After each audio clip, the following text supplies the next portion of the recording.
Today's podcast is brought to you in part by Supreme Auctions, the only luxury auction company recommended by the Institute for Luxury Home Marketing. Supreme Auctions is widely recognized as the first auction company to design a program to work alongside and in partnership with luxury real estate professionals and their clients. So go to supremeauctions.com to learn more.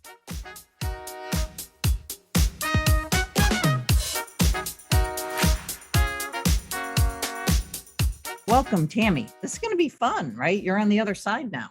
It sure is, Diane. I was delighted to be invited to be on this end of the podcast. So I know that we're going to have a good time. Good. Well, it's an interesting topic, right? So everyone kind of, I don't know about you, but I get the question all the time. Well, how come I don't get referrals, or how do I get this, or how do I get that? And that's really what we're here to talk about today, kind of demystifying that, right? And Sure. And remind everybody, how long have you been doing this thing called being a real estate professional? I have been full-time for 20 years now. Wow, And, congratulations. Big milestone. What a ride that's been.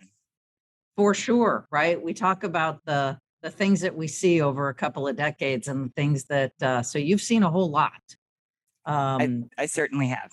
Yeah, and I'm sure that's a whole other episode of the things that Tami has seen. But yeah, so today let's talk about how you really got to be where you are, which I think you give a lot of that to this idea of being a really a trusted advisor, right? Absolutely. It's something that I think was instilled by my mom, who I work with. Sure. And thinking back to how she started in the business 35 years ago, working with people, helping them in their first home, and then seeing them through an entire lifetime and multiple generations of purchases, both buying and selling. And that was the benchmark standard to become somebody's lifelong real estate professional, and really the trusted advisor for anything that they need. And you really did achieve that. I think we all need to have something modeled for us. And I think learning that through the relationship you have, the business side, right, with your mom has been terrific. It's not totally instinctive though, right, to be a connector?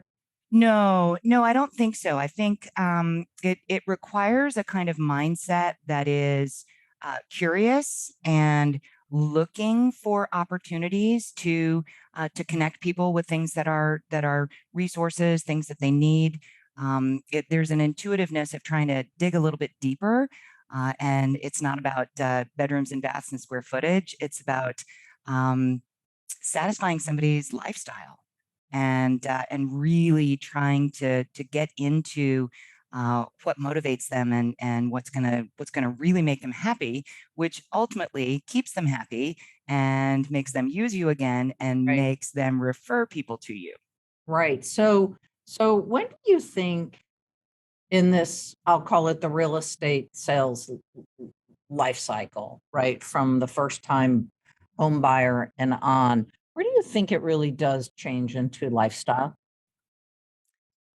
'Cause you Oh, get out of that whole I need this to I want this, right? Like we teach about yeah. this, the shift. Yeah, we do. And I don't think that there's a specific measurable moment, right? Sometimes it has to do with financial means. Sometimes it has to do with maturity. And there's not one spot for everybody. So that's a little difficult for me to answer. Yeah. Well, I'm gonna put you on the spot again because I've been thinking about this very thing watching these last 2 years and the changes, maybe the last 5 years, and the changes that um, the real difference in where we are today than where we were 5 or 10 years ago is we have information. The consumer has so much information at their fingertips, not just the MLS. Everything is at their Yeah. fingertips. And so how that's kind of shifted the speed to lifestyle purchase, I think is really interesting. I would agree. And I think over the last couple of years with what's happened in the world, people have placed a little more priority on lifestyle and seizing the moment than on is this the best use of my dollars and Right. the smartest investment, right? People are feeling a little more compelled to satisfy quality of life in the short term. So,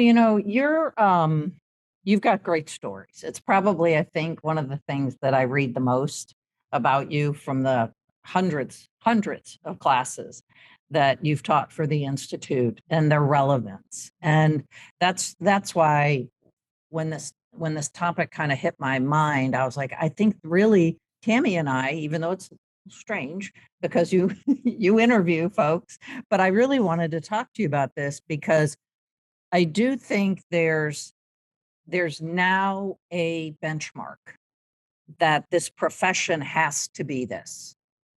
To move away from the mindset that this is a transaction, and this is really in the luxury market, but it's throughout the market, but it's an expectation in that higher price point that you are more than just a person who's going to show up at closing and sign some documents, right, Tam? Oh, absolutely. I'm really passionate about that.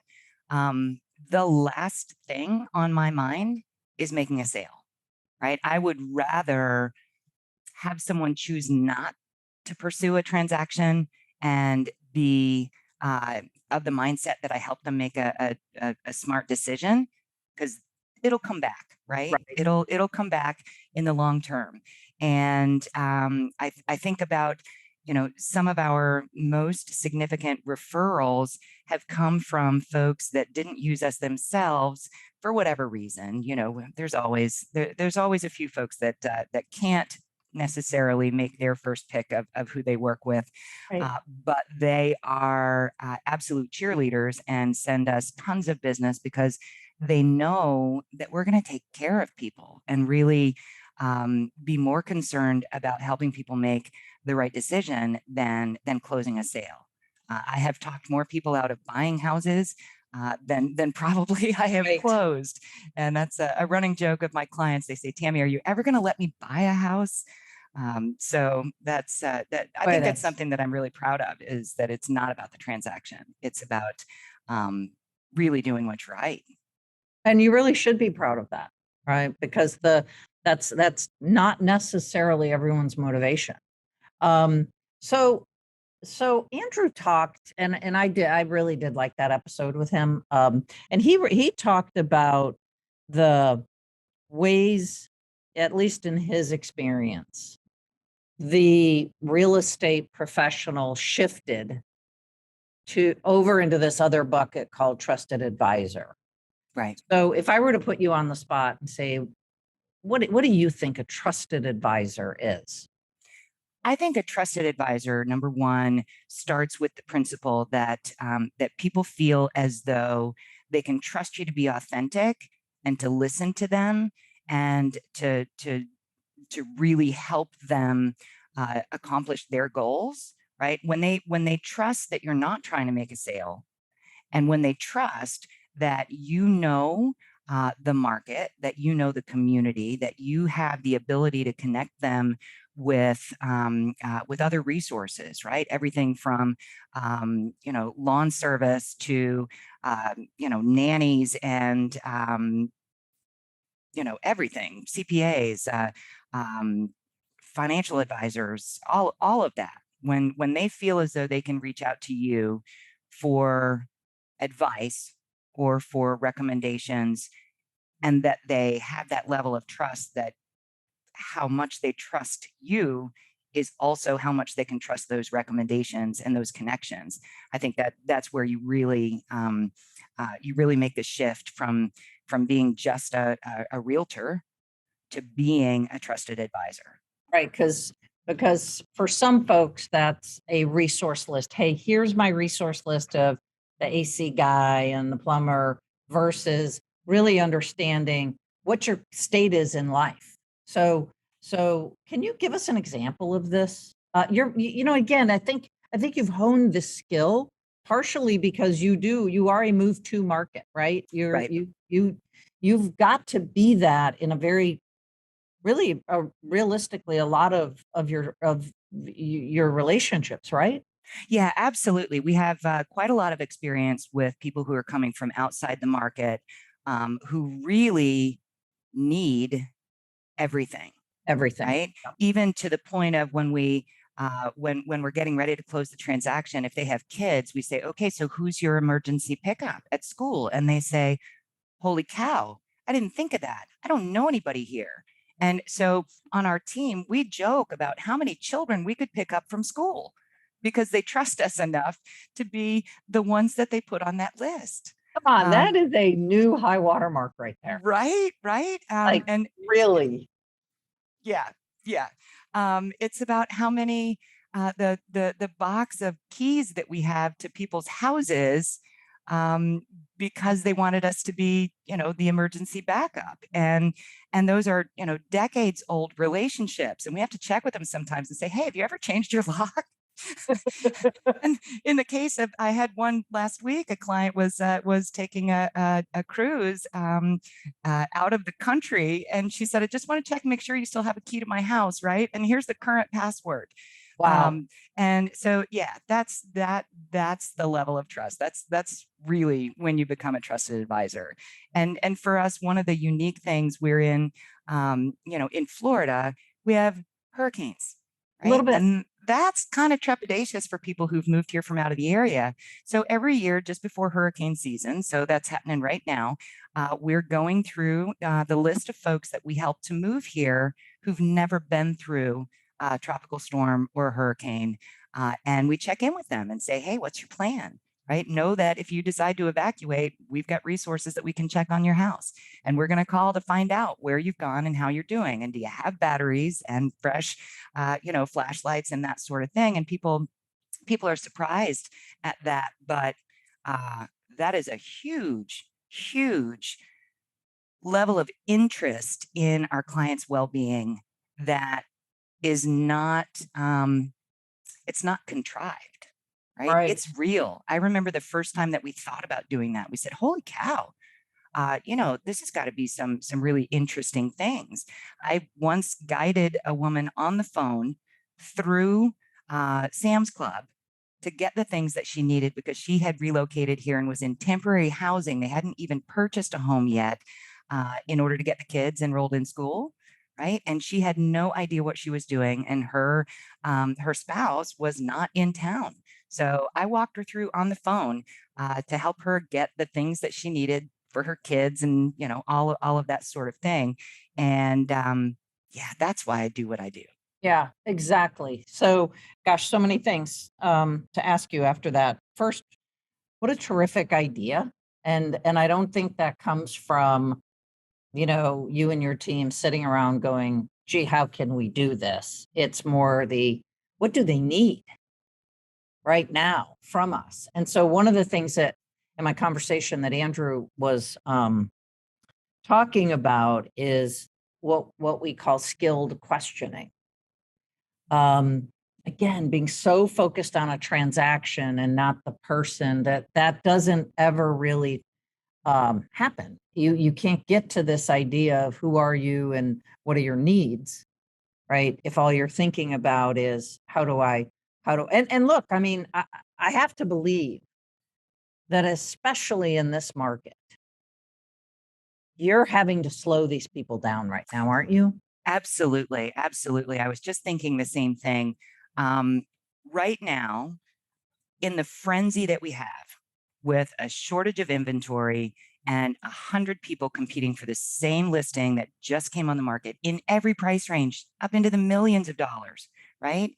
People have gotten so panicked that they're willing to make rash decisions in order to the fear of missing out, right? It's a house, I have to have it, and I'm willing to waive all the contingencies and Yes. offer my firstborn to Crazy. get this house. And so really kind of talking people off ledges is an important part, to help them make sound decisions so that they don't have horrible buyer's remorse, at the end of the day. Well, and it gives you the opportunity, as I was thinking through this experience of, pretending kind of like I would be that person, right, buying down there and I'm here and this, I have to do this right now. How do you bring people back and get them to be open to the things that you need to know in order to serve them the way you want to serve them? Well, it may be a little different tack than you were thinking of in that question, but I can't impress enough how technology has assisted in that, and video conferencing in particular. Okay. The ability to actually see people, even out of the area, right? To watch their body language, to feed off of their communication style, to see their surroundings, right? And to be able to really have a connection that isn't on the phone or email, or completely impersonal, and the ability to really like look them in the eyes, and they can look me in the eyes and trust that it's going to be okay. It's going to Yes. work out. You say that, and I automatically think in terms of, kind of on the other side. And I've been in business, right, where we've been doing video conferencing for decades. Okay. But it is a new phenomenon, and one that you got familiar with, probably quicker because of your role with the Institute. But, Yes. we call this your Zoom room. And I know that, and I've known that for 2 years, that Dami has a Zoom room. So this is something, right, I wasn't thinking about. And how do you, because this is setting the tone and setting the stage for your relationship and your professionalism. And so the idea that when you take that first meeting, are you always sitting in your Zoom room? Like, how do you do that to set that tone? If I have the choice, then I am in this space in Yep. my Zoom room, um, and really the crux of it is being able to see them in their authentic space Mm-hmm. and to read their body language. Often, if it's a couple of any age or any demographic, being able to see their body language with each other, huge, Yeah, right? sure. It's like the difference between having buyers follow you in their car versus having them in In your your, car, yeah, that's right? great. It's huge. So it really begins there for you, right? The initial to get us down this road to being the trusted advisor. The first step really is getting out of yourself, getting out of your own head. Don't worry about what you look like on camera. You're thinking about them, right? Absolutely. Absolutely. And I'm replaying in my head. So even just in the past week, I've had I want to say 4 new buyer introductions that involved Zoom calls, right? Mhm. And in each of those, I feel as though we've been able to develop the kind of rapport that by the end of the call, they are saying to me, I really feel like you hear what we're saying and that you're going to guide us in the right direction. And I feel far more comfortable about moving forward with this, especially with the what ifs and the Right. cart and the horse kind of thing. And that to me is, I'll say it again. That's why I do what I do, when I can instill that level of trust in people, and have that. I mean, we look forward to our first meeting, right? It's very different than years ago. The way that our introductions were made Yeah. and how we started. I was sitting here and the gravitas of this moment has sort of now hit me that after the hundreds of classes that you've taught and the thousands of real estate professionals that you've impacted, how they are kind of wishing they were me right now, getting a chance to really talk to you about this. And so that's thank you for doing this. I think our members and anybody that's come in contact with you over the years is really eating this up. You give this out in the training, but it's sometimes hard because people can't ask a question every 2 minutes, though they Right. want to. Though I'm sure they want to. So we're on this journey to turning the transaction into not a transaction, but a relationship, beginning with, okay, I've met you for the first time. And I kind of want us to switch to a story, right? Let's get this in reality of something that's happened in the last, few months of how this really does work. And in those moments, because I know you're conscious of this, in those moments where the relationship shifted. So I know you have just fantastic relationships with as many of our institute members as possible, and they turn into great referral sources for you. So, in particular, why don't we talk about the physician relocating from Chicago? Absolutely. Absolutely. So I got a call from one of our institute members who said a dear friend and dear client of mine is relocating to St. Petersburg, going to be a physician there in one of the significant children's hospitals. And he said, the hospital has recommended a realtor, but I told them no. I told them that they need to work with you. So I'm sending you this referral. Know that these are people who I really love and trust personally and professionally, and so at least they're willing to talk with you. And so we had a Zoom call, and we made that connection. And by the end of that Zoom call, they knew that they wanted to work with me. So they actually had to go through the dicey step of releasing another realtor and letting the employer know that they'd gone in a different direction. So, I mean, I gotta interrupt you here because boy, that's really moving. And I'll tell you the part of that that's really moving is the way he referred you. A lot of people, when asked, do you know someone? They give a couple of names. They, hey, there's these 3 people if they don't work Sure. out. This is key in your business, in your daily business, because you refer as well. Absolutely.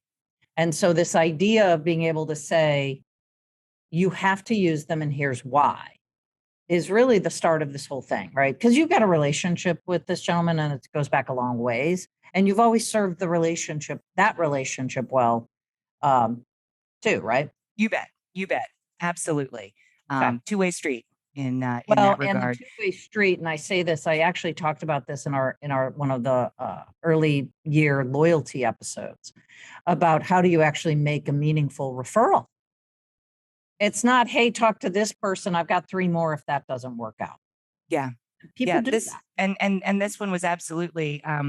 I have to say that it was a late evening phone call as Yeah. well. So I was enjoying a glass of wine while we had this Nice. conversation, and we actually stayed on the phone for an hour and a half, just talking beyond the I'm having these people contact you for this You and referral. the other member. The referring agent. Yeah, Yeah. absolutely. Mhm. Yeah. Yep. Yep. Excellent. The So keep referring going. I'm member. sorry. I shouldn't have Yeah. waylaid you So, there. so they came for a visit, and I showed them around. I showed them neighborhoods, right? That's what I'm doing a lot of these days with the lack of inventory. I show them neighborhoods, lots of neighborhoods, and I show them the assets and the pros and cons of, drivability, parks, that sort of thing. And that allows me to get to understand the things that are important to them. And so they felt really comfortable that I understood what they were looking for. So they Tammy, went. there's a flip side to that story right there that I've heard that's really disturbing to me, which is you weren't showing them, like you weren't saying to them, well, there's no houses that are on the market, keep checking. You were saying, here's a neighborhood. When something comes on the market, I want you to know so you can act quickly and be Absolutely. informed, right? Yeah. That's super important right now. Absolutely. And that is my MO at Yeah. this point, particularly for people who are going to move here from out of town. A lot of times they have a little time to wait, but it's truly getting a sense of why do you like this neighborhood, right? Is it the tree canopy? Is it because there's a park or easy access to the water, or the organic grocery store is within walking distance, right? So truly Yep. understanding which neighborhoods are going to be good fits so that when something comes up, and sure enough, it did. And so we actually were in that fray of multiple offers that we didn't win, but showing homes by FaceTime and Zoom and that sort of thing. And they trusted that it was going to happen. And ultimately, it happened. And in this case, this is an aside talking about the lifestyle, right? Lifestyle choices and that sort of thing. They had a really wide budget, and there was one house that they liked that was commonsensical in the $500,000 range, Sure.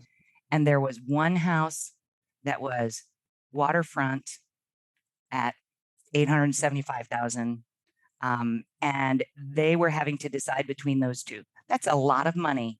Yeah. Right? That's a big Big difference. spread. Big And we spread. talked back and forth, just exploratory, right? So if this is your opportunity to live the waterfront lifestyle, and you can, is that worth it to you? Right? Because we're in the middle of the pandemic essentially. And again, people are making decisions of if not now, then when? And when, yeah. Right. And so that was a really, really remarkable counseling session, if you will, right? To help them make the decision, because it wasn't me pushing for the more expensive property. It was about them making the decision. They are happy as clams. And so this is where the rest of the story comes in. So they referred their parents to me to purchase a condo near the beach that they can use entirely for vacation, that also the family that I helped to buy can use for the weekend at the beach, right? So this is a family connection. This is not an investment. This is not a rental. This is something that really was important. So we had the first meeting by Zoom. Then they flew in for a visit. We didn't find anything on that visit, but I understood entirely what were the must-haves and what was the goal. And ultimately, a property came up, and I said, "This is the one. It checks all of your boxes, every single one." And so I showed it that day to them by FaceTime, and they put an offer in that was accepted. And they flew in the next day and saw it, and they said, "Tami, you were right. Right? It checks all the boxes. We have no heartburn about having made this decision from afar." And so that was great, right? So they successfully closed just a couple of weeks ago, and the parents have now referred their friends to us. And when we're finished with this podcast recording, I have a scheduled Zoom call to meet them for the first time. And also at the same time, the physician referred me to her friends who live in Oregon, who are moving back to this area. And I had a first Zoom meeting with them just 2 nights ago. And it was an immediate connection, and really just when you work in this way, it's like you get delivered the folks that are going to be the right connection, right? Like it's karma, right? You It's reap what earned, you sow. but it's earned. Yeah. It's earned. It's earned karma. So a couple things came to mind. Thank you for that story. I think, right, if I'm listening to this, I go, wow, lucky Tami. Wow. You could have cynical responses to that. Which I don't. I don't think there's anything about that that's luck. I think what I'm hearing in this whole idea of trusted advisor is it begins with everyone has this information. They do. They could set alerts on their phone that those folks in Chicago or Oregon or wherever they were coming from could set up an alert and be notified of that house being there. And there are real estate agents that tell people to do that and take themselves out of it. aren't there? Yeah, it's Okay. interesting. I think about the number of alerts that I have set up in the MLS, right? And probably 99% of them are set for me to curate before they go automatically to the client, right? In other words, is this a fit? Am I going to send it through or is it not? Because I tend to try this broad search so that I don't miss any opportunities, right? Right. But I want to see them first. So it's not an automatic, going straight to the client on the search setup. It's coming through me. So I'm actually physically seeing and agreeing to share particular listings based on my knowledge of what they're looking for. Well, and we don't like to use price points because there's, the whole country is different. But, in your area, everything that we've been talking about is at or above the luxury threshold, meaning it's in the top 10%. Okay. Yes. It might not be 8 million, but it is what is considered luxury in that market.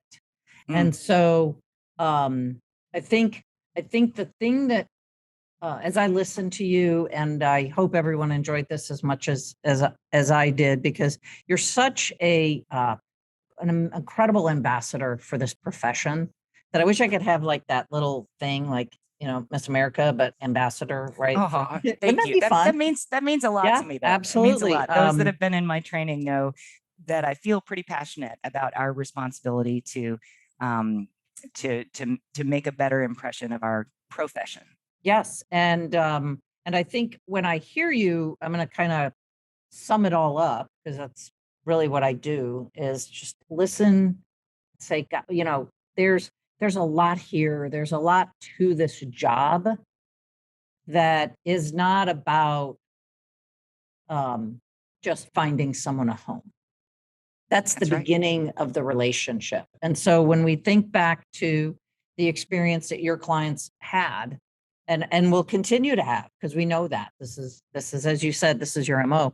And we think about the last episode with um, Andrew. I was also thinking about when our good friend Jim Wahlberg was a guest, and he talked about how in any market, it doesn't matter if it's this frenzied market or any type of market, a challenging market, where the other part of your responsibility is to not take on the drama.